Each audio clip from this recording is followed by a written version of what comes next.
প্রথমবারের মতো শ্রীলঙ্কার মাটিতে সিরিজ জয়ের হাতছানি। ছন্দ ধরে রেখে সেই স্বপ্ন পূরণে প্রতিজ্ঞাবদ্ধ টাইগাররা। আর বাংলাদেশের আশা গুঁড়িয়ে জয়ের ধারায় ফিরতে মরিয়া লঙ্কানরাও। মঙ্গলবার বিকেল ৩টায় পাল্লেকেলেতে সিরিজের তৃতীয় ও শেষ ওয়ানডেতে মুখোমুখি হচ্ছে দুদল। মাহফুজ মুকুলের রিপোর্ট। শ্রীলঙ্কার মাটিতে এখন পর্যন্ত ৬টি সিরিজ খেলেছে বাংলাদেশ। হাতে গোনা কয়েকটি ম্যাচে প্রতিপক্ষকে হারালেও সিরিজ জেতা হয়নি টাইগারদের। মাশরাফি, সাকিব, তামিম, মুশফিক, মাহমুদুল্লাহরা যা পারেননি সেই অধরা সিরিজ জেতার উদ্দেশ্য নিয়েই শ্রীলঙ্কায় পা রাখে মিরাজ শান্তরা।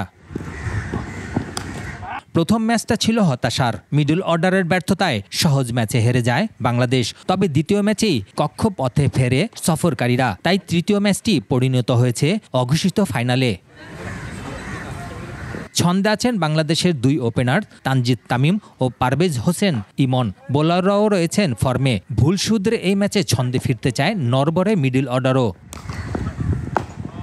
কলম্বোতে দারুণ কারিশমা দেখিয়েছে বোলাররা। তবে পাল্লেকেলেতে খেলা হবে ব্যাটিং উইকেটে।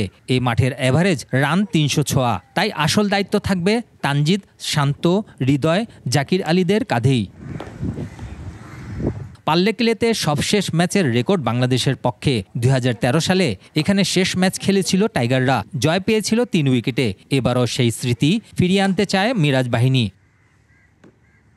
এদিকে সমীহ করলেও এক চুলো ছাড় দেবে না শ্রীলঙ্কা। দ্বিতীয় ম্যাচের ভুল শুধরে টেস্টের মতো ওয়ানডেতেও সিরিজ জয় উদযাপনে মুখিয়ে আছে দ্য লায়ন্সরা।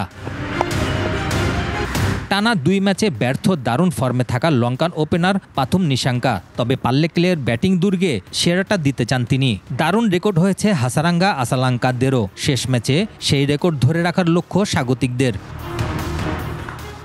Mahfuz Mukul, ২১ television.